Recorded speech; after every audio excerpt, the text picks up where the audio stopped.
जी अस्सलाम वालेकुम। कैसे हैं आप सब लोग?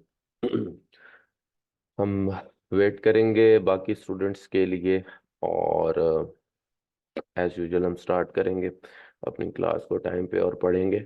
वालेकुम सलाम अकबर।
जी।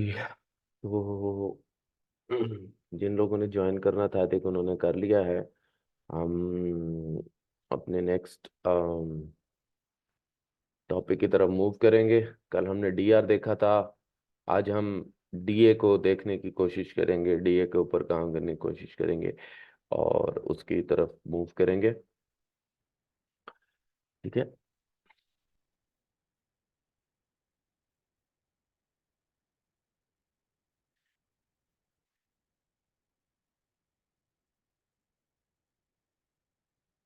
Let me know when my screen is shared.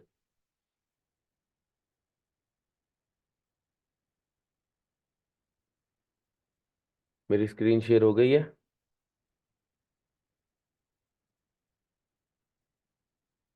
Slide को यहाँ पर नहीं होना चाहिए, इसको भी नहीं होना चाहिए।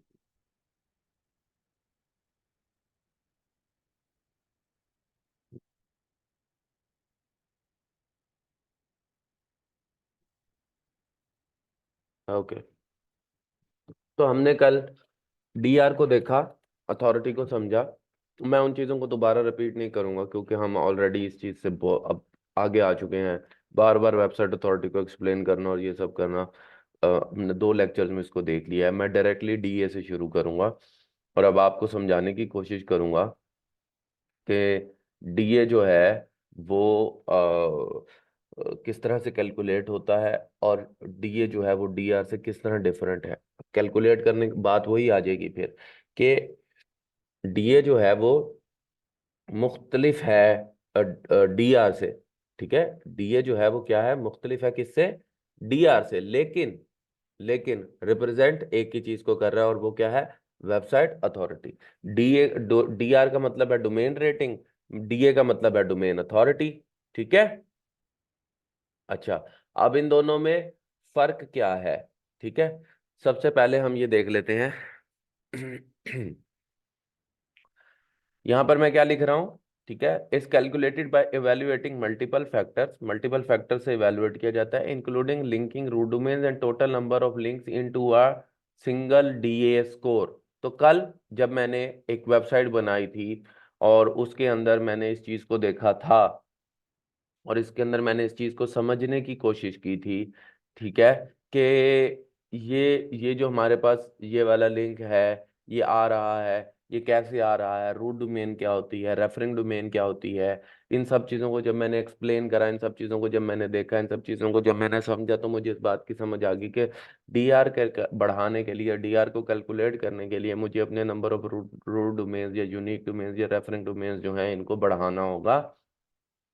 इनके ऊपर मुझे काम करना होगा और इनको मुझे लेकर चलना होगा। ठीक है ना। अच्छा, अब यहां तक। लेकिन लेकिन बैकलिंक्स को वो काउंट नहीं कर रहा था। वो किसको काउंट कर रहा था ज्यादा, बैकलिंक्स के अंदर वो ज्यादा रेफरिंग डोमेन को काउंट कर रहा था। हाँ जी, यूनिक डोमेन को काउंट कर रहा था या रूट डोमेन को काउंट कर रहा था या रेफरिंग डोमेन को काउंट कर रहा था। वो इस तरह से उसको काउंट नहीं कर रहा था। अब जब मैं आता हूँ डीआर के ऊपर, डीआर के ऊपर, तो डीआर के अंदर वो इस चीज को देखता है कि फर्ज करें यहां से एक आ गया, फिर यहाँ से आ गया, फिर यहाँ से आ गया। ठीक है। फिर जो है वो यहाँ से आ गया, फिर यहीं से जो है वो एक और आ गया, फिर यहीं से, फिर यहाँ से जो है ना वो तकरीबन उसके पास कोई 2 यहाँ से और आ गए। ठीक है। सुंदर, यूनिक डोमेन की भी डीए मैटर करेगी, अभी मैं बता रहा हूँ आपको वही। अब देखें यहाँ जो एनोटेट कौन कर रहा है स्क्रीन पे। ओए होए,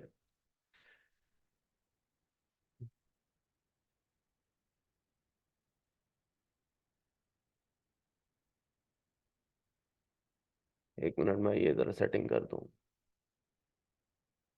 अच्छा, तो ये यहां से जो है वो आ रहा होगा। ठीक है।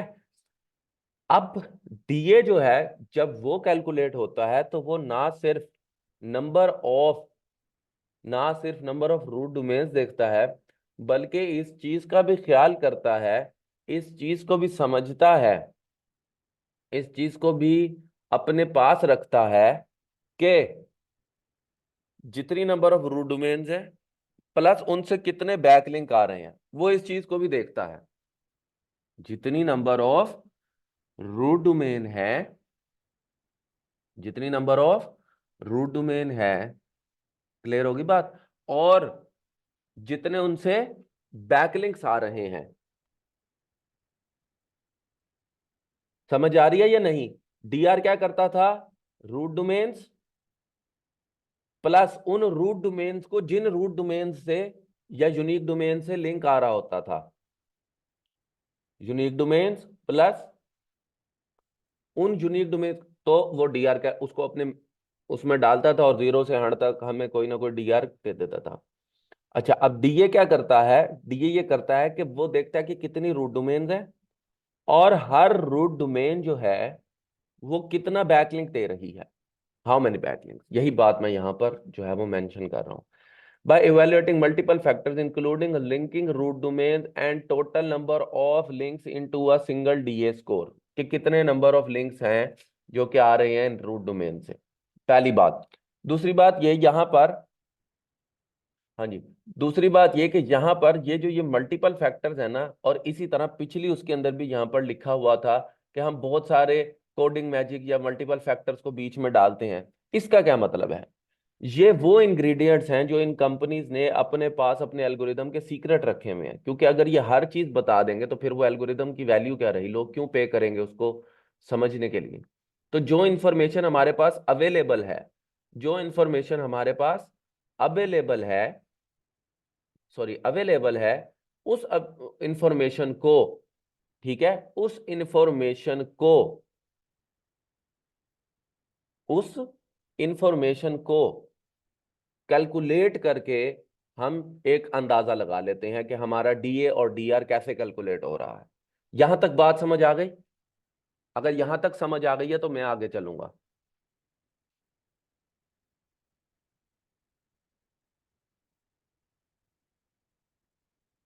ठीक है, ओके परफेक्ट। अब कुछ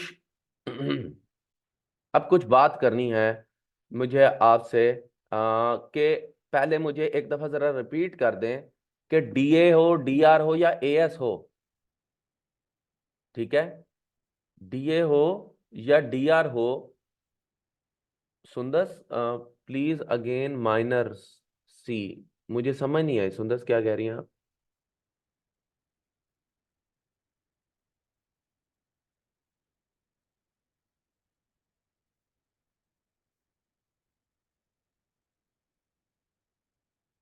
शबाना कौन सा पहला पॉइंट, सुंदर आपने कल का लेक्चर लिया था,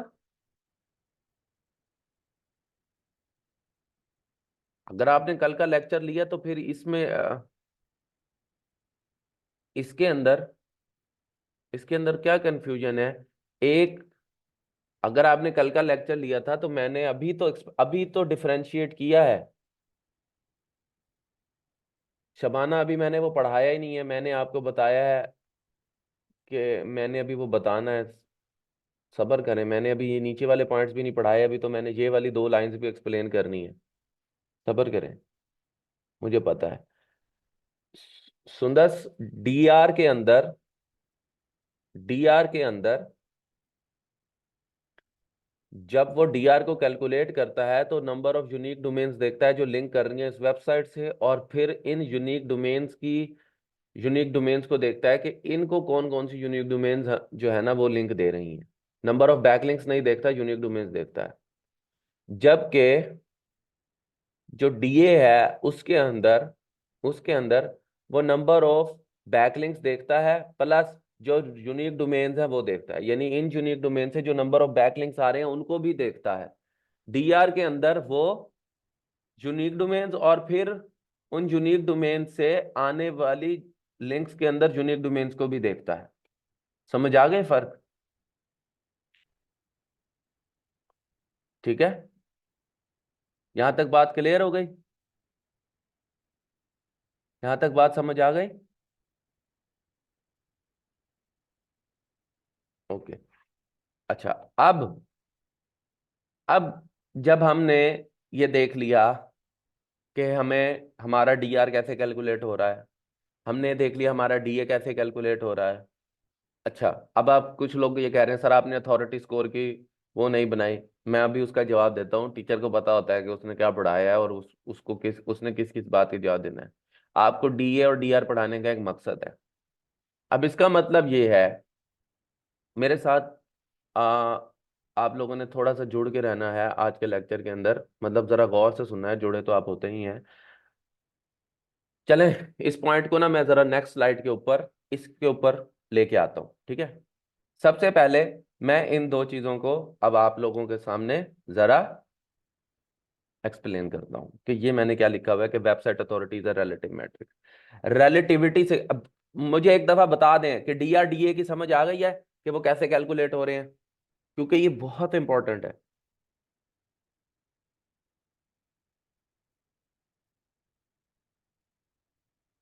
ओके, समझ आ गया बच्चों को। अब आ जाए कि मैंने एक लाइन लिखी हुई है, यार सुबहान खुर्रम, पिछले 15 मिनट में मैंने 2 दफा तो डिफरेंस एक्सप्लेन कर दी है भाई। अभी अभी अभी तो मैंने सुंदस को एक्सप्लेन करा है, आप कहाँ थे? 1-2 मिनट हुए मैंने सुंदस को एक्सप्लेन करा है। आपने कल की क्लास दी है, आप आज की क्लास शुरू से सुन रहे हैं?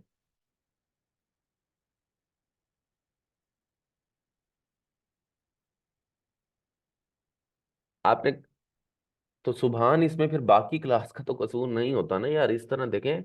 आप लोग काइंडली, थोड़ा सा मेरी रिक्वेस्ट है कि इसको थोड़ा सा ना आप लोग खुद, मैं आप लोगों को 10 मिनट का क्वेश्चन इसीलिए देता हूं कि अब मुझे अंदाजा होता है कि आप लोगों का आना होता है। लेकिन देखें आप लोग खुद भी, मैं रिक्वेस्ट करूंगा कि क्लास का ख्याल किया करें इस मामले के अंदर। क्यों? और इस तरह नहीं हो सकता कि मैं हर किसी के लिए, अब कोई बंदा जो है वो 2:25 पे आएगा तो मैं उसके लिए रिपीट नहीं, आप काइंडली इस क्लास को रिपीट में जो रिकॉर्डिंग होगी उसमें सुन लीजिएगा। अच्छा, अच्छा जी, अब हम आते हैं वेबसाइट अथॉरिटी की तरफ। देखें यहां पर मैंने एक लाइन लिखी हुई है, please keep in mind that website authority is a relative matrix. ठीक है, इसका क्या मतलब है रिलेटिव मैट्रिक्स कि वेबसाइट अथॉरिटी क्या है? अब मेरे साथ जरा फोकस होकर सुनना। हम डॉक्टर्स की मिसाल ले रहे थे। एक डॉक्टर है, एक डॉक्टर है जो के जो के किडनीज का स्पेशलिस्ट है, एक्सपर्टीज है, किडनीज के अंदर अथॉरिटी है। जब मैं स्पेशलिस्ट या एक्सपर्टीज का लफ्ज इस्तेमाल करूंगा तो उसका ऑटोमेटिकली मतलब क्या होगा कि मैं किस चीज को रेफर कर रहा हूं? अथॉरिटी को। ऐसा ही है ना? ये चीज अब हमें क्लियर है कि जब मैं एक्सपर्टीज का या स्पेशलिस्ट का लफ्ज यूज करूंगा तो मैं अथॉरिटी से उसका मतलब है। तो एक डॉक्टर है जो कि किडनी के अंदर अथॉरिटी है, स्पेशलिस्ट है। वो डॉक्टर का की जब कोई तारीफ करता है, उस डॉक्टर के बारे में जब कोई बात करता है, तो क्या उस डॉक्टर के पास कभी कोई ऐसा पेशेंट जाएगा जिसको स्टमक का इश्यू हो? बताएं मुझे। क्या किडनी के डॉक्टर के पास कभी कोई स्टमक का पेशेंट जाएगा? कभी भी नहीं जाएगा, डेफिनेटली वो स्टमक का।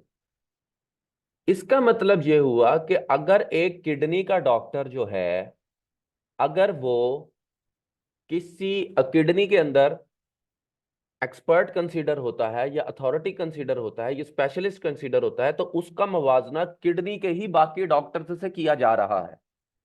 उसका मुवाजना स्टमक के डॉक्टर से नहीं किया जा रहा। उसका मुवाजना ईएनटी स्पेशलिस्ट यानी कान नाक आंख के डॉक्टर से नहीं किया जा रहा।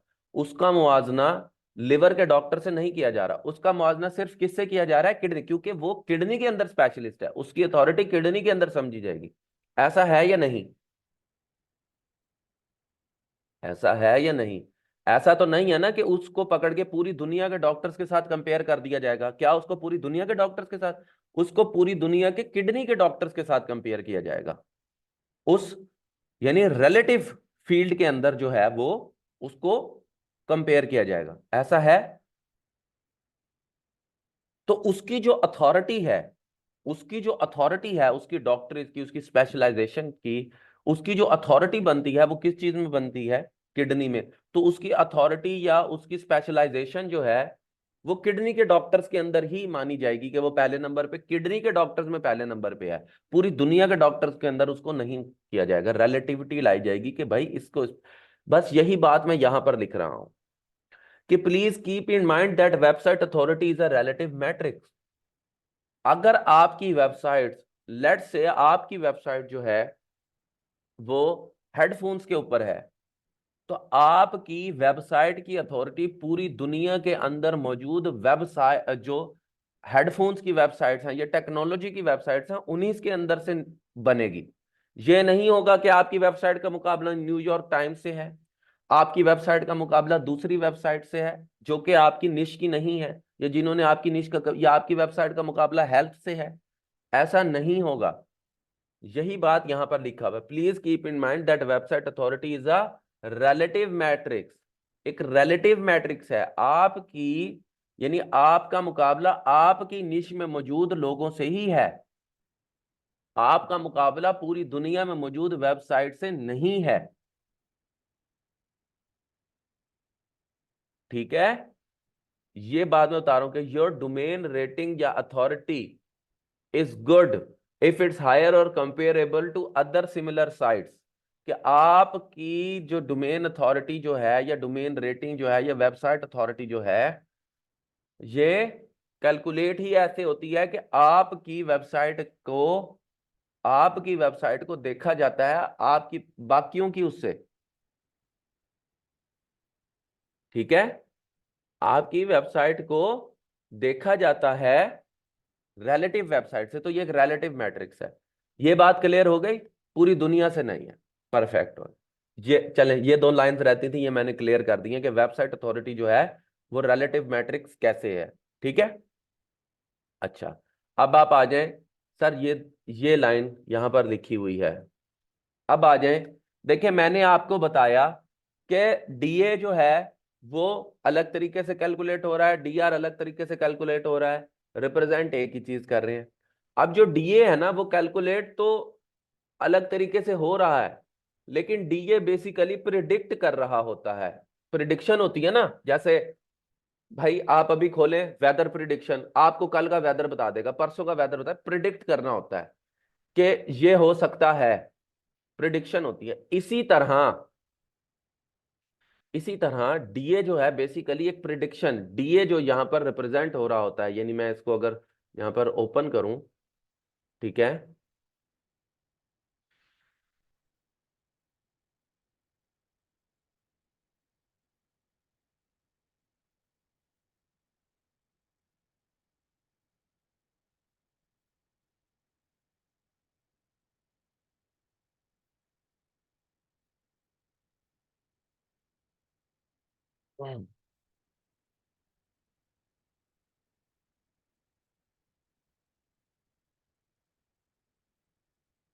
यानी ये डीए बेसिकली मुझे ये बता रहा है, ठीक है, ये डीए बेसिकली मुझे ये बता रहा है कि अगर इस रिलेटिव निश के अंदर आपकी वेबसाइट के बारे में या आपके कोई वीडियो या कोई चीज को, यानी आपकी वेबसाइट के मुतालिक कुछ सर्च करेगा, तो वो ये प्रिडिक्ट कर रहा है कि देर इज 100% पॉसिबिलिटी, ठीक है, एक परसेंटेज नहीं है, देर इज अ पॉसिबिलिटी कि आपकी वेबसाइट जो है ना वो पहले नंबर पे आएगी। ये प्रिडिक्ट का 100 का मतलब यहां पर ये है, एक प्रिडिक्शन है, एक नंबर की सूरत में इसको रिप्रेजेंट कर रहा है। ये बात बात कह रहा हूं। देखिए यहां पर मैं बार बार लिख रहा हूं, domain authority is not a ranking factor and has no effect on the SERPs. इस लाइन को मैं आगे एक्सप्लेन करूंगा, रुक जाएं। ठीक है, क्लियर होगी बात, इस लाइन को भी मैं आगे एक्सप्लेन करूंगा। ये लाइन इस लाइन से कनेक्टेड है, जरा समझें। The calculation of domains DA comes from a machine learning algorithms predictions. कि डीए कैसे कैलकुलेट होता है, कि भाई एक वेबसाइट है abc.com, एक वेबसाइट है xyz.com, दोनों बनी हुई है हेडफोन्स के ऊपर। एक का डीए ज्यादा है, एक का डीए कम है। abc.com का अगर डीए ज्यादा है तो इसका मतलब ये है कि ये डीए ये रिप्रेजेंट कर रहा है कि अगर हेडफोन्स के बारे में कोई सर्च करेगा तो ये पॉसिबिलिटी है कि ये वेबसाइट ज्यादा ऊपर पहले नंबर पे आ जाएगी या उससे ऊपर आ जाएगी जो कि दूसरी वेबसाइट है। बस यहां पर प्रिडिक्शन का मतलब ये है, यहां पर यही बात मैं कह रहा हूं, if domain A is more likely to appear in a Google search than domain B, then we would expect domain A's DA to be higher than domain B's DA.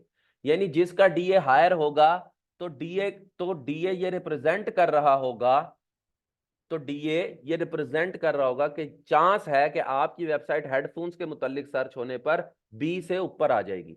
बस डीए ये रिप्रेजेंट कर रहा है domain. और वो ऊपर क्यों आएगी? क्योंकि उसकी अथॉरिटी ज्यादा है। जाहिर सी बात है, जिस चीज की अथॉरिटी ज्यादा होगी पहले उसे ही रिकमेंड किया जाएगा ना। क्लियर हो गई बात या नहीं हुई? बिल्कुल ऐसे। डोमेन अथॉरिटी इन गूगल नहीं, डोमेन अथॉरिटी इन गूगल नहीं, रिप्रेजेंट डोमेन वेबसाइट अथॉरिटी को कर रहे हैं। यहां तक क्लियर होगी मुझे बात? सब बता दें जल्दी से।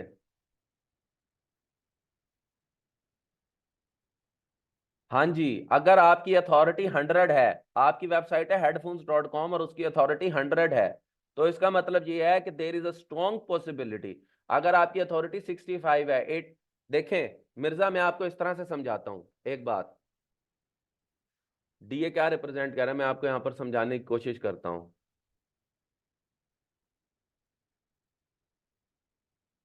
तीनों, इस वेबसाइट का डीए है 65, इस वेबसाइट का, सॉरी, इस वेबसाइट का डीए है 52 और इस वेबसाइट का डीए है 85। तीनों बनी हुई है हेडफोन्स के ऊपर। ठीक है, तीनों बनी हुई है हेडफोन्स के ऊपर। अब ये तीनों को जब इधर डाला जाता है और उसका डीए निकलता है तो ये 85 ये रिप्रेजेंट कर रहा है। देखिए हमें एब्स्ट्रैक्शन में तो ये नजर आता है भी इसकी डोमेन अथॉरिटी सबसे ज्यादा है, बस हमें ये पता लगता है कि ये इसकी डोमेन अथॉरिटी ज्यादा है तो ये ऊपर आएगी। लेकिन क्यों आएगी, मैंने वो लॉजिक इन 2 लाइनों में एक्सप्लेन करी है। वो लॉजिक ये है कि बेसिकली डीए एक प्रिडिक्शन कर रहा होता है। डीए एक प्रिडिक्शन कर रहा होता है। ठीक है, वो प्रिडिक्शन ये है कि इसकी लाइक्लीहुड ज्यादा आने के ऊपर है, इसकी दूसरे नंबर पे है, इसकी तीसरे नंबर पे है। That's it, nothing more than that, बस। क्लियर होगी बात?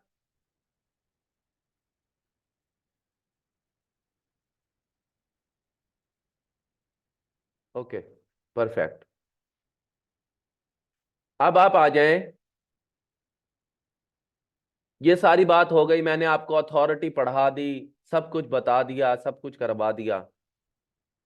अब मैं आप लोगों का जहन थोड़ा सा, और इसकी पेश की माजरत है कि मैं आपके साथ ये करूंगा, लेकिन मजबूरी है, आप लोगों के मुस्तकबिल का सवाल है।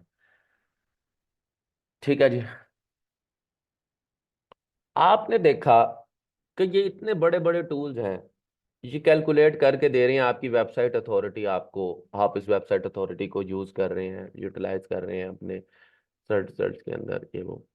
और आपको इन्होंने बता दिया कि भाई अगर, यानी ये अथॉरिटी स्कोर आपको ये बता रहा है कि अगर तुम जो है इस निश के ऊपर काम करने लगोगे और तुम्हारे मुकाबले के अंदर 85 या 90 का, और जो लोग इसके इन टूल्स के ऊपर काम करते हैं, आपने इस चीज को देखा होगा कि ये टूल्स हमें बेसिकली यही बता रहे होते हैं कि देखो अगर तुम्हारे कंपेटिटर्स 85, 90, 95, 65, 70 इसके मुकाबले के हैं, मतलब इस अथॉरिटी के हैं, तो तुम इस निश में काम ना करो। ऐसा ही है या नहीं? क्योंकि ये हमें कंपटीशन एक किस्म का बता रहे होते हैं ना, ये हमें एक किस्म का कंपटीशन बता रहे होते हैं ना, ये हमें ये रिप्रेजेंट, हमारे लिए आसानी कर रहे होते हैं। ये टूल्स हमारे लिए आसानी पैदा कर रहे होते हैं ना। ये हमें ये बता रहे होते हैं कि भाई तुम्हारा कंपटीशन इस तरह का है, तुम इसमें काम करो या ना करो, हमारे लिए निश को डिटरमिन कर रहे होते हैं। ऐसा है या नहीं? जल्दी से बता दें मुझे। और आप लोग इन टूल्स को यूज करते हैं, इसीलिए पैसे लगाते हैं। बिल्कुल करते हैं, बिल्कुल करते हैं, मैं भी यही कह रहा हूँ। अब मेरा आप लोगों से सवाल है, आप सबने यस यस यस कर दिया, रिकॉर्ड पे आ गया है। मेरा आप लोगों से सवाल ये है कि आपने आज तक सारी जिंदगी इन टूल्स को यूज किया, इनके DADR को माना, आंखें बंद करके अपना पैसा इन पे लगा दिया। ठीक है, अपना मेहनत से कमाया हुआ पैसा इनके DADR पे लगा दिया। आज से पहले तक जब आपने इस DADR को नहीं पढ़ा था, आपका इनके ऊपर अंधा एतमाद था, अभी भी आप लोगों का अंधा एतमाद है, मैंने पढ़ाया है। मेरा आपसे सवाल ये है कि डीए और डी, एक दफा मुझे अब चैट में फिर बताएंगे कि डीए और डीआर किस बेस पे कैलकुलेट हो रहे हैं। मुझे एक दफा काइंडली फिर चैट में बताएंगे। जी, वेबसाइट अथॉरिटी को तो रिप्रेजेंट कर रहे हैं, लेकिन किस बेस के ऊपर, किस चीज को देख के? बैकलिंक्स को, बेसिकली बैकलिंक्स को देख के कैलकुलेट हो रहे हैं ना। बिल्कुल ऐसा ही है। तो इसका मतलब ये हुआ, तो इसका मतलब ये हुआ, अब मेरे साथ जरा प्लीज जुड़ के रहना है। इसका मतलब ये हुआ कि अगर मैं एक वेबसाइट लूं, इसका मतलब ये हुआ कि अगर मैं एक वेबसाइट लूं और उस वेबसाइट को लेने के बाद, उस वेबसाइट को लेने के बाद मैं उस वेबसाइट के ऊपर बैकलिंक्स बनाता जाऊं, बनाता जाऊं, बनाता जाऊं, डीआर और डीए बनता जाएगा उसका या नहीं? अगर मैं एक डोमेन लूं, एक डोमेन लूं और उसके ऊपर अपना डीआर, अपने बैकलिंक्स बनाता जाऊं, बनाता जाऊं, बनाता जाऊं, डीआर और डीए बनता जाएगा ना? बनता जाएगा, बिल्कुल बनता जाएगा। तो फिर मुझे एक बात बताएं, मुझे एक बात बताएं, मैं कंटेंट क्यों लिख रहा हूं उस डोमेन के ऊपर? इसका मतलब यह है मेरा कंटेंट तो बकवास है, मुझे तो कंटेंट लिखने की जरूरत ही नहीं है। इसका मतलब यह है कि मुझे तो साइट स्ट्रक्चर करने की जरूरत ही नहीं है। इसका मतलब यह है कि मुझे तो इंटरलिंकिंग की जरूरत ही नहीं है। इसका मतलब यह है कि मुझे बाकी एसईओ की जरूरत ही नहीं है, मैं तो सिर्फ बैकलिंक्स बनाता जाऊं, मेरी अथॉरिटी डीआर और डीए बनती जाएगी।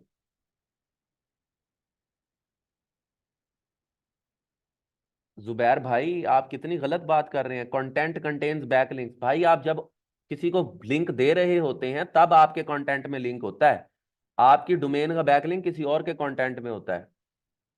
आप गलत बोल रहे हैं। पूरी दुनिया ट्रक की लाइट के पीछे लगी, दुनिया तो नहीं बट लोगों को अक्ल है, वो इन चीजों को ऐसे समझते हैं, बट पाकिस्तान के अंदर पूरी दुनिया इस ट्रक की लाइट के पीछे लगी हुई है कि डीए और डीआर जिसका ज्यादा हो, ठीक है, डीए और डीआर। भाई गूगल तो कंटेंट मांगता है, आपने तो कंटेंट लिखा ही नहीं, आप तो बैकलिंक बनाए जा रहे हैं। क्यों? क्योंकि आपने तो अपनी वेबसाइट की डीए और डीआर बनाना है, और आपको तो ये बताया गया है कि जिस वेबसाइट का डीए और डीआर ज्यादा हो उस निश पे काम ही नहीं करना। और भाई क्यों काम नहीं करना? आपने उसका कंटेंट देखा है कि वो क्या कंटेंट प्रेजेंट कर रहा है? आपने ये देखा है, आपने ये देखा है कि वो क्या कंटेंट प्रेजेंट कर रहा है? क्या वो कंटेंट जो है वो हेल्पफुल है या नहीं है? ये कभी ये समझने की कोशिश की है? आपको किसी ने कह दिया तुम यहां पर आओगे, अपना कंपेटिटर डालोगे, उसका डीए देखोगे, और आपने पकड़ के वो निश रिजेक्ट कर दी। क्यों रिजेक्ट कर दी? किस बेस पे रिजेक्ट कर दी? आपने नहीं सोचा ये क्या रिप्रेजेंट कर रहा है, आपने नहीं सोचा। आपने पकड़ के इसको देखा, आपने कहा बस मुझे उसने कह दिया, खत्म हो गई बात। ये कंपेट किस तरह कंपेटिटिव हो गई यार? जब एक चीज कंटेंट को कंसीडर ही नहीं कर रही, कंटेंट स्ट्रक्चर को कंसीडर नहीं कर रही, साइट स्ट्रक्चर को कंसीडर नहीं कर रही, वेबसाइट को नहीं कंसीडर कर रही, इंटरलिंकिंग को कंसीडर नहीं कर रही, आपने किस तरह से डोमेन अथॉरिटी को ये मान लिया कि मैंने इस डीए के कंपेटिटर से मुकाबला नहीं करना? यही हमारा सबसे बड़ा मसला है कि टूल्स को खुदा मान लेना, नाउजुबिल्ला, कि बस टूल्स ने एसईओ के अंदर जो कह दिया ये कर लेना। ऐसी एसईओ से पूरी जिंदगी कामयाब नहीं होंगे। यही बात, यही चीज, इसी स्टिग्मा को तोड़ने की मैं पिछले 4 लेक्चर से कोशिश कर रहा हूं कि tools metrics are not the final verdict. Tools के मैट्रिक्स फाइनल वर्डिक्ट नहीं है। पूरी दुनिया का कोई टूल आपको ये नहीं बता सकता, पूरी दुनिया का कोई टूल आपको ये नहीं बता सकता कि आप कि आप इस निश पर काम करें या नहीं, कि आपका कंपेटिटर जो है क्या आप उसे बीट कर सकते हैं या नहीं। कोई टूल आपको ये नहीं बता सकता। इस चीज को छोड़ दें, ये गलत बात है जो भी आपको ये बताता है। दुनिया का कोई टूल आपको ये नहीं बता सकता। अल्लाह के बंदो, जिस चीज को देख के आप अपने पैसे का फैसला कर रहे हो उस चीज को समझ तो लो। कोई नहीं समझता, कोई नहीं समझता। ठीक है, आपने एक निश सेलेक्ट करनी है, आपने एक निश सेलेक्ट करनी है। आपको कह दिया किसी ने डीए इतना हो तो बस, अगर तुम्हारे कंपेटर का डीए इतना है तो बस खत्म, यहां पर फिनिश, तबाह बर्बाद। आपने वो निश छोड़ दी यार।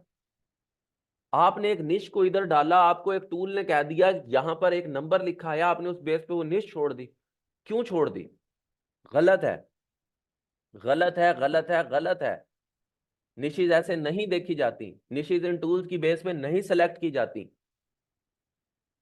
और मैं ये अपनी तरफ से नहीं कह रहा यार, आप मुझे जवाब दे दें।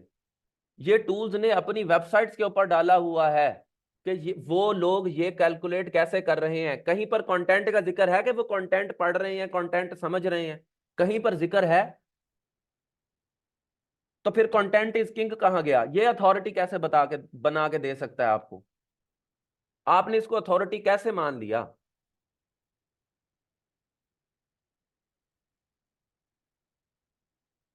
आप इसको अथॉरिटी नहीं मान सकते। यार उमर, वो बाद में बताऊंगा, पहले जो समझा रहा हूं उस बत्ती को खोल लो। पहले जो बता रहा हूं, अभी मैं अभी तो भाई मैंने आपको निश तक पढ़ाना शुरू नहीं करी। अभी तो मैं आपको आप लोगों के बंद दरवाजे खोल रहा हूं, जिसकी बेस पे आपने सारी एसईओ पढ़ी है। ठीक है। तो जहन को यहां पर लाके खोलना है, इस चीज को हमें समझने की जरूरत है। No tool in the world can determine whether you should work on a niche or not. पूरी दुनिया के अंदर कोई टूल ये डिटरमिन नहीं कर सकता कि आपको किसी निश पर काम करना है या नहीं करना है। पूरी दुनिया में कोई टूल आपको ये नहीं बता सकता। यस, टूल्स हमारे काम आएंगे, टूल्स को हम यूज करेंगे, लेकिन कब? कब और किस लिए? उनके डाटा के लिए। उनके डाटा के लिए मैं आपको पूरा डाटा पढ़ना सिखाऊंगा, रेफरेंस के लिए, वहां से नॉलेज लेने के लिए। लेकिन उस नॉलेज को असली नॉलेज के साथ कंपेयर करके फिर डिसीजन लेंगे। उस टूल के डाटा को खलदाता खलनायक नहीं मान लेंगे। असली नॉलेज, उस डाटा को लेंगे, असली नॉलेज से प्रोसेस करेंगे और फिर डिसीजन लेंगे। इसलिए टूल्स चाहिए होते हैं। तो टूल्स जरूरी हैं, हर शख्स को टूल्स इस्तेमाल करने चाहिए हैं। यार आप एक प्लास इस्तेमाल करते हैं, क्या आप एक प्लास को पेचकस खोलने के लिए इस्तेमाल कर सकते हैं? नहीं इस्तेमाल कर सकते। पेज खोलने के लिए, सॉरी, नहीं एक टूल एक आपको अगर पता ही नहीं है कि एक टूल आपको क्या रिप्रेजेंट कर रहा है, क्या बता रहा है, आप एक एक कील को आप पलास से ठोकें, ठोक वो पलास से भी जाएगा। एक कील को आप हथौड़ी से ठोकें, किस किस टूल से सही ठुकेगा वो? क्योंकि आपका क्या नॉलेज है। यही बात मैं कह रहा हूं, use tools for their data and not their verdict. Tools को इस्तेमाल करें उनके डाटा के लिए, उनके वर्डिक्ट के लिए नहीं, उनके फैसले के लिए नहीं। और ये बातें ये टूल आपको खुद अपने ऑफिशियल पेजेस पे बता रहे हैं, बट हमारे लिए एक लम्हा फिक्रिया है कि हम इन चीजों को समझे बगैर करते हैं। हमें किसी ने कह दिया आपको इस निश पर काम नहीं करना है क्योंकि यहां पर ये आ रहा है, आपने काम नहीं करा, दैट इज इट, खत्म। आपने काम नहीं करा, आपने कहा नहीं मैं इस पर काम नहीं कर सकता, आई can not work on it. Clear होगी बात या नहीं हुई? क्लियर होगी बात या नहीं हुई? Okay. Any tool can be used to acquire the data we need. It really depends on how much data the tool has. इस चीज के ऊपर डिपेंड करता है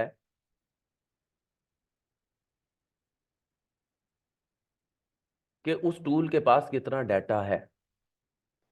बस किसी भी टूल को आप यूज कर सकते हैं, पूरी दुनिया में किसी भी टूल को यूज कर सकते हैं, क्योंकि आपको सिर्फ डाटा चाहिए। बिल्कुल लेटेस्ट भी होना चाहिए।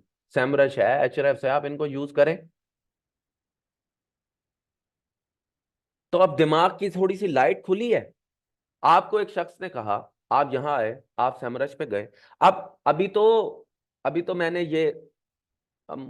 मैंने आपको ये बात पहले लेक्चर में कह दी थी कि जो एसईओ आप मार्केट में देखते हैं, ये वाली एसईओ से डिफरेंट होने वाली है। ये बात मैंने आपको पहले कह दी थी, मुझे माफ कर दीजिएगा अगर मैंने आप लोगों के कॉन्सेप्ट या वेबसाइट थोड़ी सी बुरी कर दी।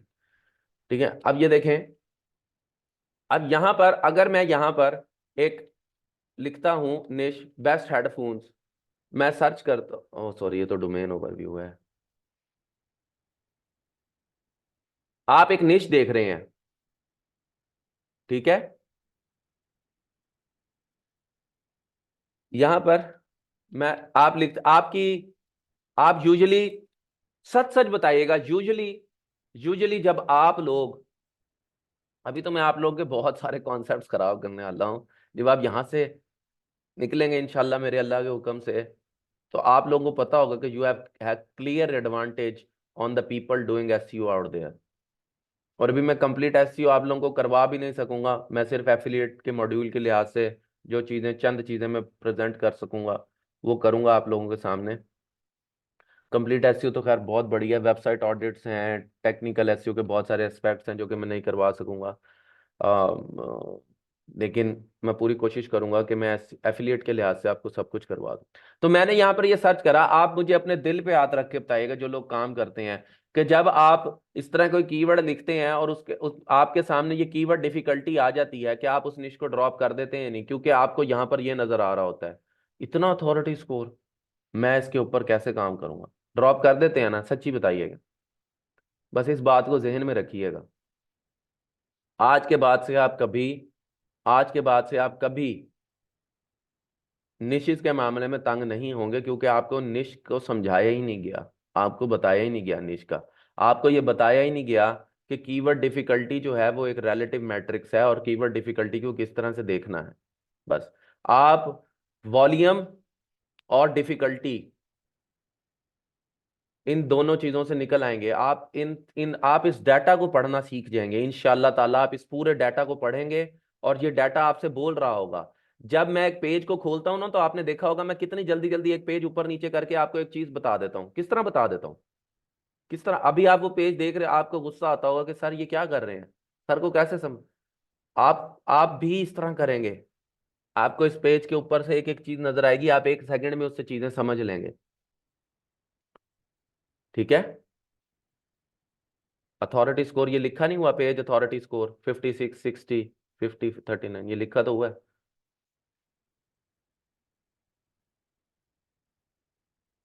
ठीक है, क्लियर होगी बात। तो टूल्स को उनकी हद में रखना है, टूल्स को यूटिलाइज करना है, टूल्स को यूटिलाइज करना है, बट एक लिमिट तक। टूल्स को यूटिलाइज करना है बट एक लिमिट तक, उनकी हद में रख के, उनकी हद से बाहर नहीं बढ़ाना उन्हें अपनी। और मलिक नासिर की इतनी लिमिट से मुराद एक मेटाफोर है ब्रो। मतलब ये है कि वो जिस तरह पंजाबी में कहते हैं उस चीज में ओदी औकात च रख, भी मतलब उस चीज को उसकी औकात में रखना चाहिए। ये नहीं है कि उसकी बेस के ऊपर डिपेंडेंट कर लेना है उसको। ठीक है, it was more of a metaphor rather than being a वो थिंग। ठीक है जी, फाइनल नहीं समझना, यहां तक बात क्लियर हो गई है। इसी वजह से मैंने यहाँ पर एक पैपे भी बनाया हुआ है कि ये आप इस पैपे को देख लें। ठीक है, ओके सो पैपे जो है ना वो वीप कर रहा है, वीपिंग पैपे इज देयर। सो मुझे उम्मीद है कि टूल्स वाला स्टिग्मा तो यहाँ पर ब्रेक हो गया और आप लोगों के दिमाग की खिड़की खुल गई। कम से कम मुझे ये बताएं कि खिड़की खुल गया दिमाग की, प्लीज टेल मी। ठीक है, ओके। अब हम चलते हैं आगे निश के ऊपर। देखें निश क्या होती है।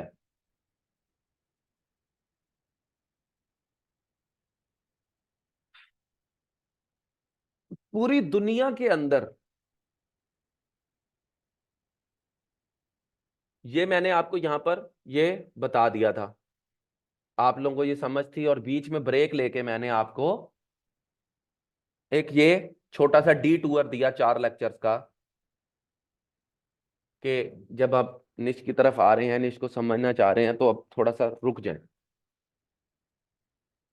अच्छा, अब अल्हम्दुलिल्लाह। अब पूरी दुनिया के अंदर, ठीक है, पूरी दुनिया के अंदर कोई भी टॉपिक, कोई भी टॉपिक अगर कोई भी टॉपिक अगर सर्च हो रहा है,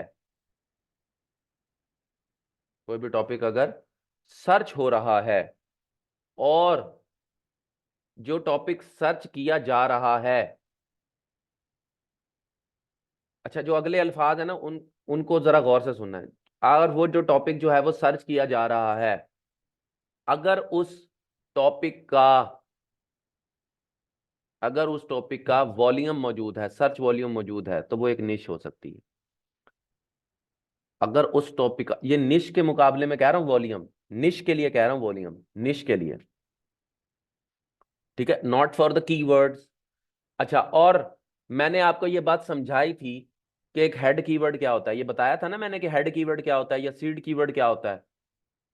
हेड कीवर्ड या सीड कीवर्ड किस चीज को रिप्रेजेंट कर रहा होता है बेसिकली? निश को रिप्रेजेंट कर रहा होता है। तो बेसिकली निश का नाम एक कीवर्ड ही होता है। तो पूरी दुनिया के अंदर अगर कोई भी टॉपिक जो है वो मौजूद है, पूरी दुनिया के अंदर अगर कोई भी टॉपिक मौजूद है और उस स्पेसिफिक टॉपिक का कोई रेफरेंस वॉल्यूम मौजूद है, यानी 50-60 हजार दफा वो सर्च हो रहा है, ठीक है, महीने के अंदर, तो उसको आप एक निश कंसिडर कर सकते हैं। जब हम किसी निश को सेलेक्ट करते हैं अपने लिए, तो हमने हमने कुछ चीजों को अपने जहन में रखना होता है, ठीक है, कुछ चीजों को अपने जहन में रखना होता है। सबसे पहली चीज जो हमने किसी भी निश को सेलेक्ट करते हुए अपने जहन में रखनी होती है, वो ये होती है कि मेरा इस निश को लेके ऑब्जेक्टिव क्या है, मैं इस निश से क्या अचीव करना चाहता हूं। पैसे नहीं, पैसे नहीं, पैसे कमाने का तरीका क्या होगा, मेरा इस निश से पैसे कमाने का तरीका क्या होगा, ठीक है।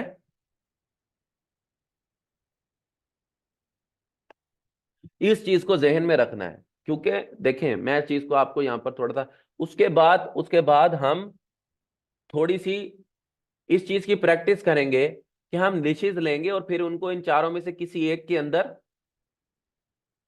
प्लेस करने की कोशिश करेंगे, और उस प्रैक्टिस का फायदा क्या होगा उस चीज की तरफ भी मैं आप लोगों को लेके आऊंगा इंशाल्लाह ताला।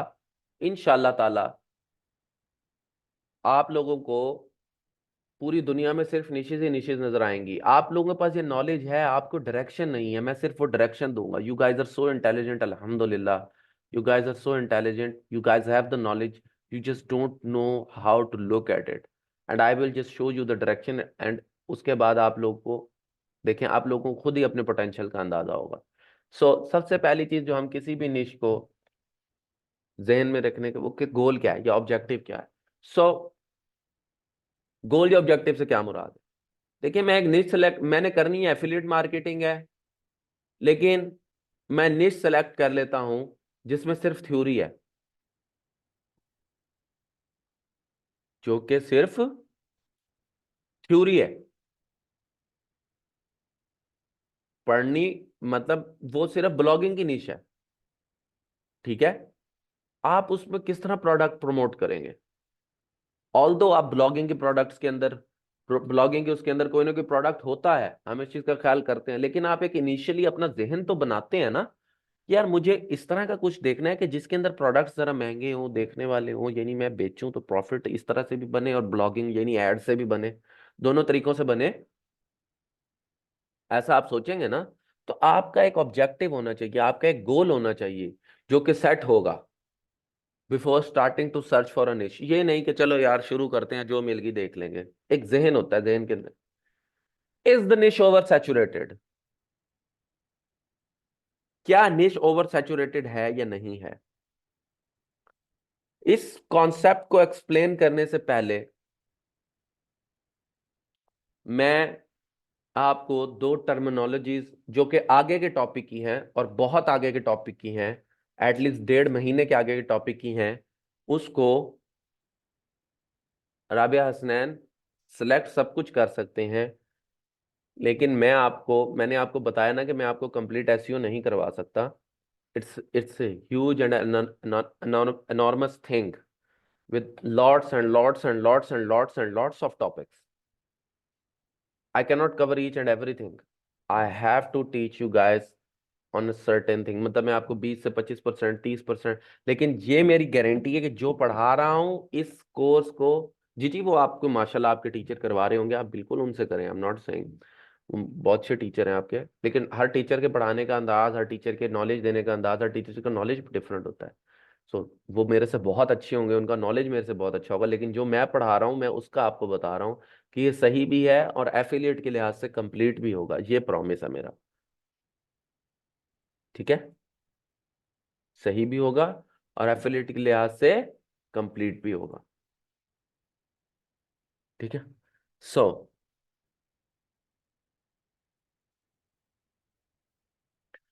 अब ओवर सैचुरेशन की तरफ जाने से पहले आ दो हमारे पास किसी भी चीज की सैचुरेशन किस तरह कैलकुलेट होती है, किसी भी चीज की फर्ज करें सैचुरेटेड, सैचुरेशन का जब लफ्ज आता है तो हमारे जहन के अंदर, चूंकि हमें पढ़ाया ऐसा गया है, सैचुरेटेड सोल्यूशन हमने केमिस्ट्री में पढ़ा था कि भाई जब एक चीज सैचुरेटेड तब हो जाती है जब उसके अंदर कोई एक ऐसी चीज डाली जाए कि वो मजीद उसमें घुले ना, वो इतना सैचुरेटेड हो गया है, या रश वाली जगह को सैचुरेशन कहा जाता है कि रश हो गया। ठीक है ना। बिल्कुल इसी तरह, बिल्कुल इसी तरह आप इसको यूं समझ लें कि आपने एक कारोबार करना है, आप एक जगह पे दुकान खोलना चाहते हैं, आप बिरयानी की दुकान खोलना चाहते हैं, आप बिरयानी की दुकान खोलना जिस चौक पर चाहते हैं वहां पर ऑलरेडी 11 बिरयानी की दुकानें हैं, क्या आप दुकान खोलेंगे? क्या आप सोचेंगे मैं यहाँ 12वीं दुकान खोलूं? नहीं, ऑलरेडी सैचुरेटेड है, वहां पर पहले से बहुत सारे लोग मौजूद हैं। बिल्कुल इसी तरह अब आ जाए उस कॉन्सेप्ट की तरफ, लेकिन अगर आप एक चौक पर दुकान खोलना चाहते हैं, प्लीज मेरी बात को समझें, और उस चौक के ऊपर एक दुकान बिरयानी की है, एक दुकान चाय की है, एक दुकान फ्राइज वाले की है, एक दुकान जो है वो डिफरेंट उसकी है। ठीक है। तो अब आपके पास वहां पर जगह मौजूद है या नहीं? जगह मौजूद है, क्योंकि बिरयानी वाले मौजूद नहीं है, बिरयानी वाले मौजूद नहीं है। तो यहां पर जो बिरयानी वाला है वो आपका डायरेक्ट कंपैटिटर है, प्लीज इस टर्मिनोलॉजी को याद रखें। वो आपका डायरेक्ट कंपैटिटर है, कंपैटिटर वो होता है जो आपका मदे मुकाबिल होता है। और जो चाय वाला है, बेच वो भी खाने की चीज रहा है, लेकिन वो आपका इनडायरेक्ट कंपैटिटर है। वो क्या है आपका? इनडायरेक्ट कंपैटिटर है। तो एक ऐसी वेबसाइट, फर्ज करें, फर्ज करें कि आप कि आप बिरयानी की दुकान खोलते हैं, लेकिन साथ ही एक होटल है जिसके पास चने भी हैं, जिसके पास आलू गोश्त भी है, जिसके पास नॉर्मल होटल है लेकिन उसने बिरयानी भी रखी हुई है, और आपके पास भी बिरयानी है। रश आपके पास होगा क्योंकि आप बिरयानी एक्सपर्ट कंसीडर होंगे, आप अथॉरिटी कंसीडर, आप नॉर्मली खुद ये सर्च कर देख लें कि आप किसी ऐसे होटल पे जाते हैं, आप कराची वाले हैं, आप जावेद निहारी की निहारी को एक्सपर्ट मानते हैं क्योंकि उसके पास है ही निहारी, वो है ही निहारी का। तो इस चीज को जहन में रखें, इस चीज को जहन में रखें, इस चीज को अपने जहन में रखें कि ऐसी वेबसाइट जो कि सेम टू सेम आपकी निश के ऊपर काम कर रही होगी, जो कि सेम टू सेम आपकी निश के ऊपर काम कर रही होगी, वो वेबसाइट आपका डायरेक्ट कंपैटिटर होगी। और वो वेबसाइट जो कि आपकी नीच पर, इसकी नीच, उसकी नीच, फलानी नीच, ढिमकी नीच, चाहे जितनी मर्जी बड़ी वेबसाइट है, वो आपका इनडायरेक्ट कंपैटिटर होगी।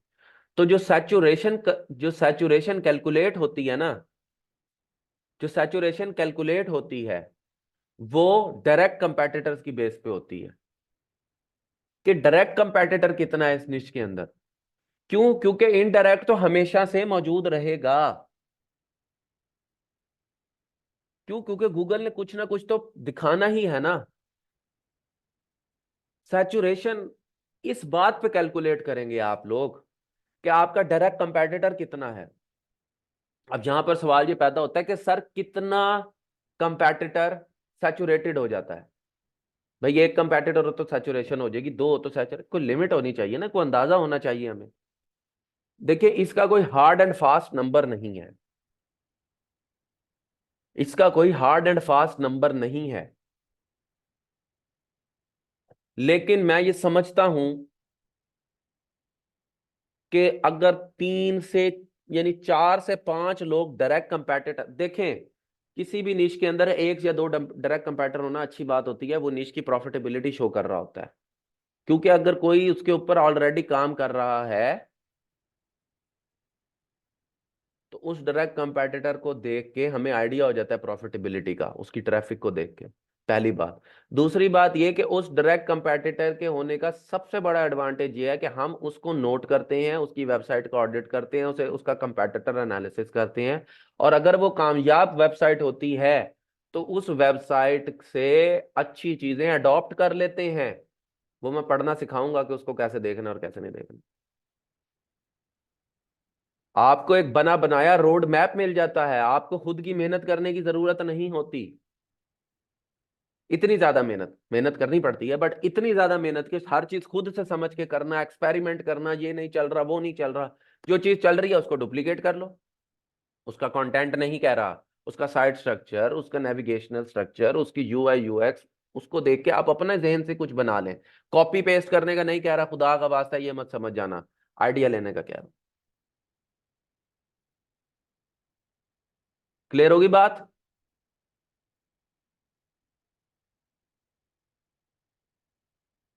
तो सैचुरेशन 1 से 2 होना जरूरी है। ओ सॉरी, 1 से 2 कंपेटिटर होना जरूरी है। सैचुरेशन 4 से 5 लोग हैं, छोड़ दे निश, बहुत मसला हो जाएगा। 3 से 4 हैं, you gonna have a tough time. 1 से 2 हैं, good, go for it. D ठीक है। जाहिर सी बात है उमर, जब आप एक निश को देखोगे, उसके वॉल्यूम शॉल्यूम ये चीजें चेक कर लोगे, फिर ही आगे सैचुरेशन की तरफ आओगे ना। ये तो नहीं है ना कि पहले ही इस चीज को देख लोगे। इसीलिए पहले वो वॉल्यूम वाली बात की थी।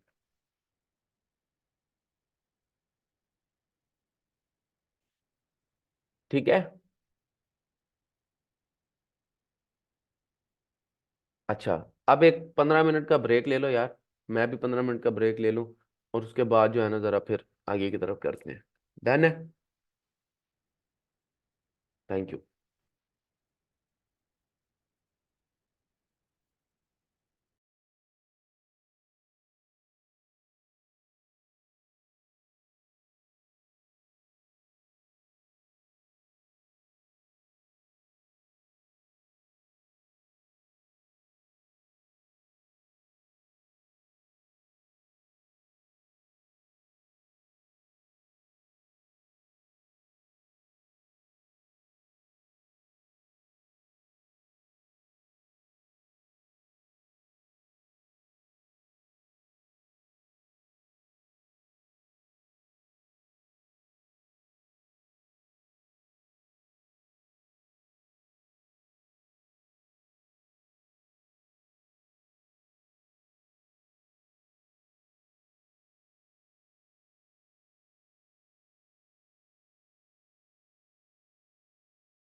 अच्छा जी, तो अब हम कंटिन्यू करते हैं।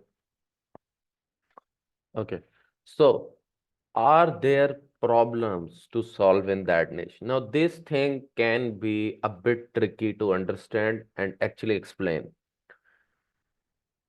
जी अफशा, मैं लेता हूँ क्वेश्चंस। अभी मैं पहले लेक्चर को कंप्लीट कर लूँ। मैं क्वेश्चंस लूंगा आज, क्योंकि कल मैंने क्वेश्चंस नहीं लिए थे, तो आज मैं आप लोगों के क्वेश्चंस लूंगा सारे, कोई मसला नहीं है। So so are there problems to solve in that particular niche? मैंने आप लोगों को बताया कि ये क्वेश्चन जो है ना, ये ट्रिकी हो सकता है in many regards, in many regards. And इसको समझने के लिए आप यूं देख लें कि देखें, अगर कोई शख्स या कोई बंदा गूगल के ऊपर कुछ सर्च करता है, तो mainly, and I am not saying these are all the reasons, but mainly दो रीजंस होती हैं कि या तो उसे कोई मसला है या उसे कोई इन्फॉर्मेशन चाहिए। और इन्फॉर्मेशन सीख करना इन इट सेल्फ भी एक प्रॉब्लम हो सकता है, बट फॉर एब्स्ट्रैक्शन या इसको आसानी करने के लिए हम इसको दो तरीकों, कि या तो वो किसी प्रॉब्लम को सर्च कर रहा होता है, या उसे कोई ना कोई इन्फॉर्मेशन चाहिए होती है। और प्रॉब्लम का सोल्यूशन भी एक किस्म की इन्फॉर्मेशन ही होती है। सो ये एक किस्म की रिटोरिकल चीज है, ठीक है ना। तो आप जिस निश के ऊपर काम कर रहे हैं, मेक श्योर कि देयर आर प्रॉब्लम्स और people are asking questions about that, and I will show you if there are people are asking questions about that or not, and pretty much. और बहुत आसानी से आपको टूल्स ये बता देते हैं।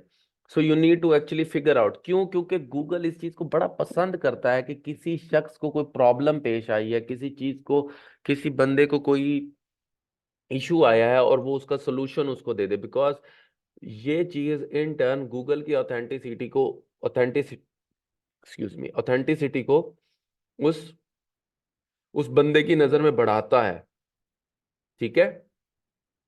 गूगल की ऑथेंटिसिटी को उस बंदे की नजर में क्या करता है? बढ़ाता है। तो इस वजह से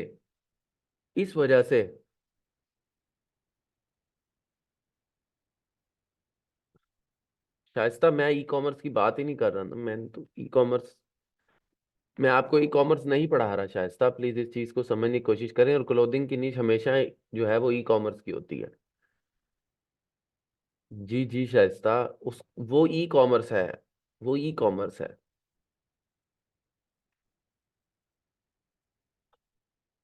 ओके,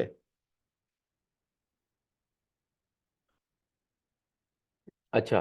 तो आपने इस चीज को देखना है कि क्या उस निश के अंदर प्रॉब्लम्स जो हैं वो हैं या नहीं है, और आप उन प्रॉब्लम्स को सोल्यूशन लिख सकते हैं या नहीं। क्यों? क्योंकि जब उन प्रॉब्लम्स के सोल्यूशंस को लिखा जाता है, इन प्रॉब्लम्स के सोल्यूशन के बारे में बात की जाती है, तो Google actually loves it. Can it be expanded? No, that is an important one, that is an important one, जिसको आप सब लोगों को समझने की जरूरत है। और ये पॉइंट बेसिकली रिलेट करेगा, और ये बात शायद मैंने उस लेक्चर में भी कही थी इससे। देखें, आपने एक निश को तब चूज करना है जब उसके अंदर इतना पोटेंशियल मौजूद हो, या इतना उस मतलब उसके ऊपर लिखने का मवाद मौजूद हो। ये ना हो कि आपने एक ऐसा कीवर्ड चूज कर लिया है बस उसका, या आपने एक ऐसी चीज ले ली है जिसका अपना वॉल्यूम तो बहुत ज्यादा है, लेकिन उसके इर्द गिर्द या उससे जोड़ने के लिए या अपनी वेबसाइट के अंदर मजीद डालने के लिए इंफॉर्मेशन ही बहुत कम है, या उसके ऊपर सिर्फ 50 या 60 आर्टिकल लिखे जा सकते हैं, 40 या 30। इतना छोटा या इतना लेजर टारगेटेड आपने नहीं करना अपने टॉपिक्स को। आपने उनको इनमें से किसी एक के अंदर डिवाइड करना है। आपने उनको इनमें से किसी एक के अंदर क्या करना है? डिवाइड करना है। और फिर उस चीज के ऊपर आपको सोचना है, समझना है और काम करना है, ठीक है। कि भाई मैं अगर इसके ऊपर काम कर रहा हूं, तो क्या मेरे पास इतनी रूम और इतनी स्पेस मौजूद है कि मैं इसके अंदर प्ले कर सकूं, मैं इसके अंदर जो है वो चीजों को आगे लेके चल सकूं, मैं इसके अंदर लोगों के प्रॉब्लम्स के सॉल्यूशंस को एक्सप्लेन कर सकूं। ये नहीं है कि आपने जो एक चीज सेलेक्ट कर लिया, अब आपने उसके ऊपर लिख रही है, अब आपको ये समझ ही नहीं आ रही, अब आपको ये समझ ही नहीं आ रही कि मैं और किस चीज के ऊपर लिखूं। ये एक बहुत बड़ा रेड फ्लैग है कि आप उस निश को ड्रॉप कर दें या उस निश के ऊपर काम ना करें। एक बहुत बड़ा रेड फ्लैग है, ठीक है। तो आपने इस चीज को जहन में रखना है कि किसी निश के ऊपर काम शुरू करने से पहले, कि क्या इसके अंदर एक्सपेंशन की गुंजाइश है या नहीं है। इसके अंदर एक्सपेंशन की गुंजाइश होना जरूरी है, बहुत जरूरी है। तभी आप जो है उसके ऊपर इतना रिलेटिव और इंटेंट बेस्ड कंटेंट लिख सकेंगे, जो कि हेल्प आउट करेगा आपको अपने कंपेटिटर को बीट करने में। ठीक है। कंटेंट इज किंग, ये किंग क्यों है ये चीज मैं आगे जाके आपको बहुत अच्छे से एक्सप्लेन करूंगा। How much search volume is there for sub topics and keywords, okay yes. So यहाँ पर अभी यहाँ पर मैं बार बार सर्च वॉल्यूम की बात कर रहा हूँ, लेकिन आगे जाके मैं इस स्टिग्मा को भी आपके इंशाल्लाह ताला ब्रेक कर दूंगा। इस चीज के ऊपर मैं बात करूंगा आप लोगों से, और ग्रुप के ऊपर मेरी एक पोस्ट भी है इसके बारे में, मैं इसके ऊपर भी मजीद आगे एक्सपेंशन करूंगा। बट अभी के लिए आप इस चीज को समझ लें कि आपने इस चीज को सोचना है, आपने इस चीज को समझना है कि जो आपका टॉपिक या जो आपकी निश है, जब मैंने आपको कहा कि उसकी एक्सपेंशन करनी है और उसके अंदर सब टॉपिक्स कीवर्ड्स निकालने हैं, तो इस चीज को भी देखने की जरूरत है कि जो सब टॉपिक्स या कीवर्ड्स आप निकाल रहे हैं क्या उनका कोई सर्च वॉल्यूम है या नहीं। ऑल्दो अब मैं इस चीज के ऊपर बिलीव नहीं करता, लेकिन इनिशियली निश को छांटी करने के लिए अपने पूल ऑफ निशेस के अंदर से हम इस चीज का ख्याल करेंगे और इस चीज को देखेंगे। और मैं इस चीज का ख्याल क्यों नहीं करता या हम इस चीज का ख्याल क्यों नहीं करेंगे, इस चीज की तरफ हम क्या करेंगे, बाद में आएंगे, इस चीज को मैं बाद में एक्सप्लेन करूंगा। ठीक है। अच्छा जी, फिर आ जाए अगले की तरफ। द निश शुडंट बी सीजनल, सीजनल नहीं होनी चाहिए है। सीजनल से मुराद ये है कि निश ऐसी नहीं होनी चाहिए जो किसी यानी उसके अंदर इस तरह के निश इस तरह की नहीं होनी चाहिए कि उसके अंदर जो टॉपिक्स हैं वो किसी स्पेसिफिक जो है ना मौसम के लिहाज से हों। मसलन इसका आप एग्जांपल जैसे स्विमिंग पूल है। अब स्विमिंग पूल जो है उसकी यानी स्विमिंग पूल खरीदना या स्विमिंग पूल की सर्च ज्यादातर समर में ही होंगी ना, समर में ही होंगी ना। तो उस मतलब स्विमिंग पूल बुरी निश नहीं है, स्विमिंग पूल के और बड़े मसाइल होते हैं, इसलिए स्विमिंग पूल एक एवरग्रीन निश है। ये मैंने सिर्फ एग्जांपल के लिए आपको बताया है कि स्विमिंग पूल जो है उन उसकी वेबसाइट्स का वॉल्यूम गर्मियों में बहुत ज्यादा होगा, सर्दियों में नहीं होगा। तो आपकी निश भी इस तरह की नहीं होनी चाहिए है कि वो कुछ सीजनल निश हो। जैसे जैसे क्रिसमस गिफ्ट्स के ऊपर आपने बना लिया। अब क्रिसमस गिफ्ट्स लोग सिर्फ दिसंबर में ही लेंगे। क्रिसमस गिफ्ट कोई जो है ना वो जनवरी फरवरी मार्च अप्रैल में नहीं लेगा। ये जैकेट्स हैं, जैकेट्स सिर्फ सर्दी में ली जाती हैं। ठीक है, क्लियर हो गई बात या नहीं हुई। उसके बाद check the trend of the niche. अब ये जो ट्रेंड वाली चीज है, इस चीज को चेक करना और इसके प्रोज एंड कॉन्स ये मैं आप लोगों को नेक्स्ट लेक्चर के अंदर इंशाल्लाह एक्सप्लेन करूंगा, और ट्रेंड किस तरह का अच्छा होता है ये पढ़ना भी सिखाऊंगा। ये नहीं है कि बस कह दूंगा कि नहीं ये यही ट्रेंड होता है बस इसको देख लें। मैं आपको पढ़ना सिखाऊंगा कि ट्रेंड की कौन सी चीज किस चीज को रिप्रेजेंट कर रही है। ये अगर आप ढूंढ लेते हैं, और मैं इंशाल्लाह आप लोगों को बताऊंगा यूनिक एंगल, कि कोई एक ऐसा एंगल उस निश में ढूंढना, और ये सिर्फ और सिर्फ ब्रेनस्टॉर्मिंग से आता है या उस निश के बारे में पढ़ने से आता है। लेकिन लेकिन ये कई दफा ये वाला पार्ट जो है, जी कई दफा ये वाला पार्ट जो है ये आपको तब मिलता है जाके जब आप उस निश के ऊपर काम स्टार्ट कर देते हैं। तो इस निश को आप एक एज एन इनिशियल फिल्ट्रेशन, इस वाले पार्ट को आप एज एन इनिशियल फिल्ट्रेशन तो नहीं यूज कर सकते। ठीक है ना। इस वाले पार्ट को आप किस तरह कह सकते हैं, मतलब ये वाला पार्ट आपको हर दफा हर निश में नहीं मिलता है, लेकिन अगर मिल जाए तो आपके पास एक बहुत बड़ा अनफेयर एडवांटेज होता है, because you are the first one to actually introduce that particular thing. तो जिसकी वजह से आप जो हैं वो आप यूं समझ लें कि एक बहुत, मैं कहूंगा कि अनफेयर एडवांटेज में होते हैं अपने कंपेटिटर्स को बीट करने के अंदर। ठीक है। अच्छा, अब ऊपर मलिक नासिर कह रहे थे सर 15 मिनट लगाकर आप जो है ना लेक्चर खत्म ही कर दें। भाई मैंने आज क्वेश्चंस भी लेने थे, क्योंकि मैंने कल क्वेश्चंस नहीं लिए, तो क्वेश्चन स्टूडेंट का राइट होता है। मैं लेक्चर नहीं खत्म, अब मैंने आज यहाँ तक पढ़ा दिया है। अब आप लोगों के क्वेश्चंस होंगे, आप लोग मेरे से क्वेश्चंस पूछें, फिर मैं लेक्चर एंड करूंगा। Please bring in your questions, जो भी आप लोगों के क्वेश्चन है पूछे मेरे से। अगर कोई है, नहीं है तो फिर मैं वाकई में एंड कर दूंगा, फिर मलिक नासिर कहेंगे सर। कोई बात नहीं मलिक साहब, आपने मेरा ख्याल करा, आई रिस्पेक्ट दैट। जुबैर इसका जवाब आगे जाके, ये अभी नहीं, ये तो आगे की बात है। I respect that. जी, और किसका ऊपर किसी का था, किसी फीमेल स्टूडेंट का क्वेश्चन था, वो लोग भी पूछ लें जिनका। सर अथॉरिटी स्कोर क्या है? अथॉरिटी स्कोर वेबसाइट अथॉरिटी को रिप्रेजेंट करने वाली एक चीज है, और जिस तरह डी और डी आर इतना मैटर नहीं करता, इसलिए ये भी इतना मैटर नहीं करता, ये सिर्फ आपको समझाने के लिए था, नथिंग एल्स। मैं आपको बता भी दूंगा, मैं आपको बता भी दूंगा ये कैसे कैलकुलेट होता है, ऐसा कोई मसला नहीं है। वो सिर्फ आपको रेफरेंस देने के लिए, आप लोगों को समझाने के लिए था। मैं बहुत उम्मीद करता हूँ कि यार आप लोगों को कन्वेंशनल मेथड से निकाल के प्रॉपर वर्किंग एसईओ के ऊपर लेके आऊँ, जहाँ पर आप लोग वाकई जो है ना, मतलब आपके पास कोई क्लाइंट आए तो आप उसको इम्प्रेस कर सकें, आप उसे, आप यकीन करें। I am so happy, I am so happy. There is a female student in my last batch जो कि अभी चल रहा है। उन्होंने एक बहुत बड़े पाकिस्तान के ब्लॉगर हैं, उनकी मिसेज के साथ काम, मतलब उन्होंने उनको कहा कि आप मुझे काम बताएं। उन्होंने उनको काम किया। शी एक्चुअली हायर्ड हर, और हायर्ड से मुराद के उनको अपने साथ काम पर लगाया है, और she was impressed by his her knowledge. मेरे लिए बहुत खुशी की बात है कि मेरे स्टूडेंट्स जो है वो इतने बड़े बड़े लोगों को इम्प्रेस कर रहे हैं। और ये मैं खुद नहीं कह रहा, ये उस लड़की के रिकॉर्डेड लेक्चर के अंदर अल्फाज हैं कि सर,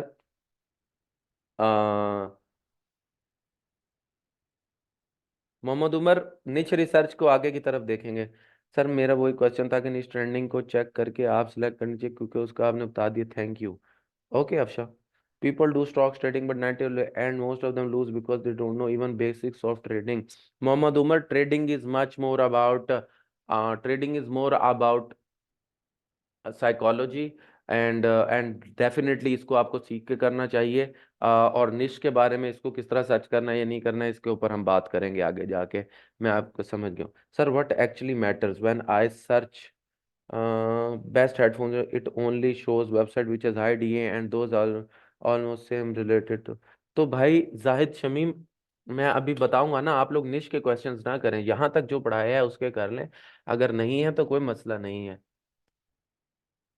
आप लोग को यहाँ तक जो पढ़ाया है उसके क्वेश्चंस कर लें, आगे निश वाला तो अभी पढ़ाना है मैंने, निश रिसर्च तो अभी पढ़ानी है, निश फाइनलाइजेशन तो अभी पढ़ानी है।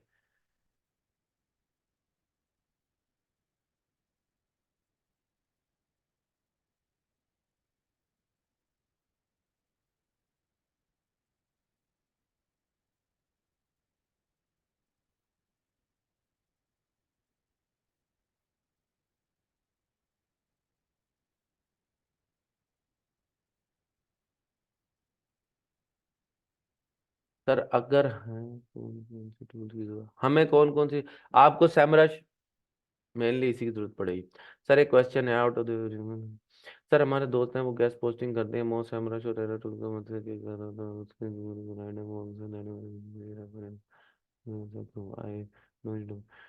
सबसे पहली बात मिर्जा, कि ना वो इसलिए मांगते हैं कि एयरएफ से ज्यादा डाटा फिलहाल किसी के पास नहीं है। तो एयर वो एयरएफ को यूज करते होंगे, हम सैमरश को यूज कर लेते हैं। ज्यादातर लोग एचरएफ को इसलिए प्रेफर करते हैं कि उसके क्रॉलर के पास ज्यादा डाटा है, that is it, but Semrush is also more powerful. और कोई फर्क नहीं पड़ता यार, मैं सैमरश यूज करता हूँ, कुछ भी मसला नहीं होता। सैमरश इज गुड, इस चीज को छोड़ दें। Sir, while buying a domain, it's important to look that domain falls in which niche category. We will talk about it, Mohammad Umair, in the next thing. ये सब हो जाएगा। सर आपका पढ़ने से कॉपी भी तो हो जाता है, then how to stand out and stay unique? No, easily copy नहीं होता हूँ मोहम्मद उमर। ये बिजनेस मॉडल भी कॉपीबल होता है, then how to create a secret sauce? There is not a secret sauce. You don't need to reinvent the wheel. You just have to go with the flow, and you just got to keep trying to keep at the top of the wheel. नहीं, free नहीं मिल सकते, free सिर्फ दुआ मिलती है शबाना आजकल।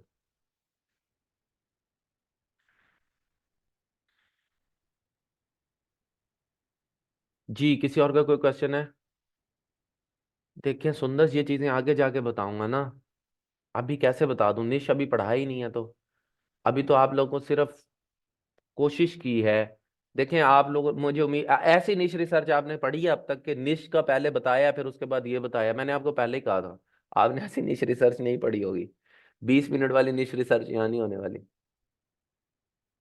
नहीं, Semrush भी फ्री नहीं मिलता शायद।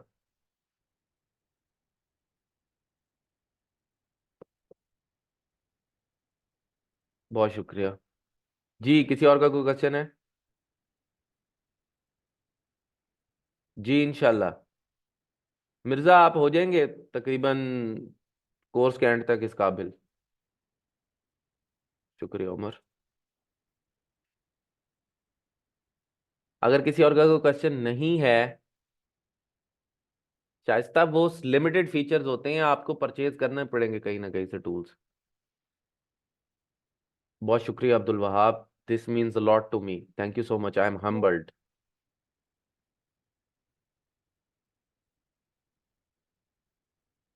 Thank you. ठीक है जी, अगर किसी और का कोई क्वेश्चन नहीं है तो बहुत शुक्रिया मोहम्मद अवैस।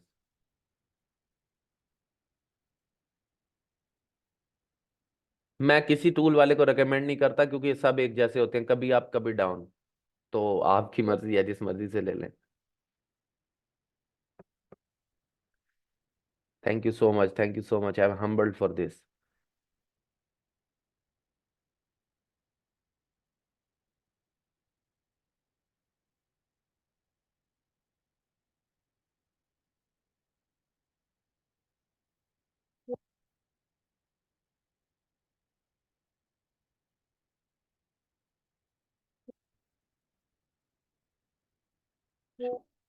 ठीक है जी, इंशाल्लाह। नहीं नहीं, मैं कोई रिकमेंडेशन नहीं दूंगा टूल्स बैंक की, ये आपकी अपनी मर्जी है। मेरे किसी से कोई लिंक कनेक्शन नहीं है, फिर पहले भी एक दफा इशू हो गया था, तो फिर ऐसा कुछ नहीं है, आप लोगों को जो लेना लें।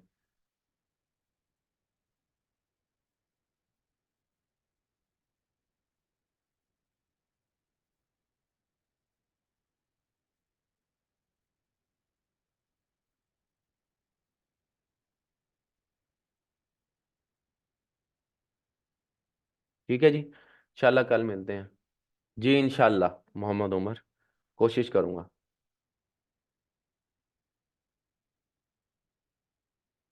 बहुत शुक्रिया। अल्लाह हाफिज। अल्लाह हाफिज।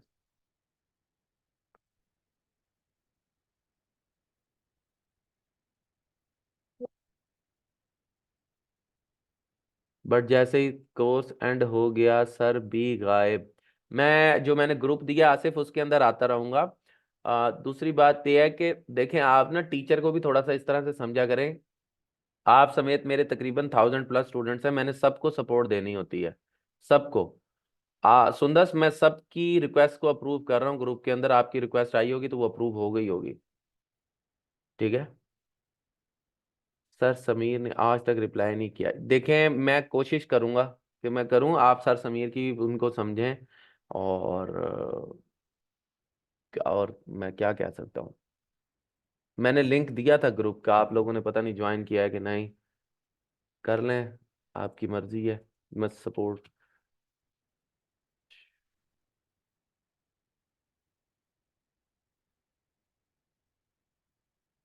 ये लें, ये ग्रुप का लिंक है।